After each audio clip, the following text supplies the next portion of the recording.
রকমারি গল্পকথা চ্যানেল থেকে আমার সব দর্শক বন্ধুদের আমি অনেক অনেক স্বাগত জানিয়ে আমি কিছু প্রশ্ন এবং উত্তর শেয়ার করছি প্রশ্নের সহিত। মনে হচ্ছে হাঁটি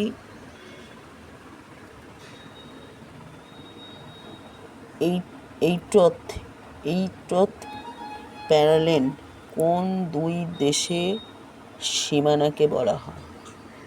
উত্তর হচ্ছে উত্তর এবং দক্ষিণ কোরিয়া। পরের প্রশ্ন, মাডবালস নামের তথ্যচিত্রটি কোন খেলা নিয়ে তৈরি হয়? উত্তর হচ্ছে কুইডিচ। একটা তৈলাক্ত বাঁশের মাথায় রাখা পুরস্কার জিততে বাঁশ বেয়ে ওঠেন প্রতিযোগীরা। পাঞ্জাব পিনাং নামের এই খেলাটি কোন দেশের জনপ্রিয়?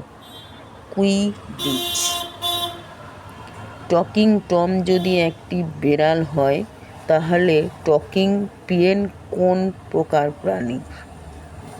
একটি টিয়া পাখি।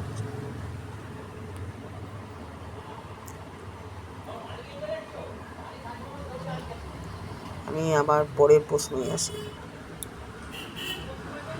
গায়ক জাস্টিন বিয়ারকে একবার একটি টুথব্রাশের ব্র্যান্ডের প্রচারে দেখা গিয়েছিল। টুথব্রাশটির বিশেষত্ব কী ছিল? উত্তর হচ্ছে গান গাওয়া টুথব্রাশ। রিজার্ভ ব্যাংকের কোন গভর্নরের গবেষণাপত্র এসেন্স অন ব্যাংকিং নামে পরিচিত হয়েছিল? উত্তর হচ্ছে রঘুরাম রাজন। কোন কারণে ডগমাস ফার গোত্রের গাছগুলি বাজারে চাহিদা আছে? উত্তর হচ্ছে ক্রিসমাস ট্রি। কোন অস্ত্রকে নির্মাতারা ওয়েমস এর নিস নামে দিয়েছিল? ওয়েমস অফ পিস নামে নাম দিয়েছিল হচ্ছে কালাস নিকভ রাইফেল।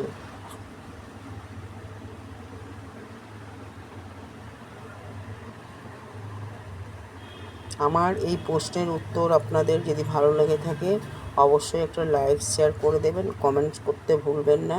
এবং আমার চ্যানেলটিকে সাবস্ক্রাইব করে পাশে থাকা বেল আইকনটিকে ক্লিক করলে আমার দেওয়া এই আপডেট আপনাদের কাছে খুব তাড়াতাড়ি পৌঁছে যাবে। সবাই খুব ভালো থাকবেন, সুস্থ থাকবেন। আমি অনেক অনেক ধন্যবাদ জানিয়ে আমার ভিডিওর পর্ব আজকে এই পর্যন্তই রাখলাম। আবার দেখা হবে পরের ভিডিওতে। ধন্যবাদ।